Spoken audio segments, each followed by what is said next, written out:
Do you want to know how you can show only free content in OnlyFans? If yes, then this video is for you. Hello and welcome to Tech Helpline. It's your host back again with yet another interesting tutorial video. In this video, I'm going to teach you how you can see or show only free content in OnlyFans. Go to onlyfans.com in your Chrome or Edge browser, and in the right hand side, you can see the suggestions options. You can see this tag over here. You can click it and only free contents will be shown to your page. So, quite simple process.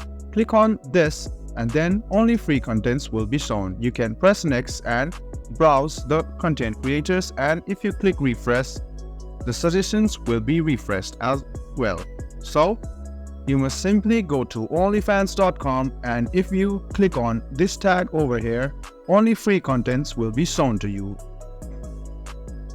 So this was a video on how you can show only free contents in OnlyFans. I hope this video was helpful for you. If you still have any kind of confusion, please do mention us on the comment section down below. Like the video, subscribe to the channel, and do hit the bell button for more. Hope to see you in the next video as well. Until then, goodbye, take care, and make sure you enjoy.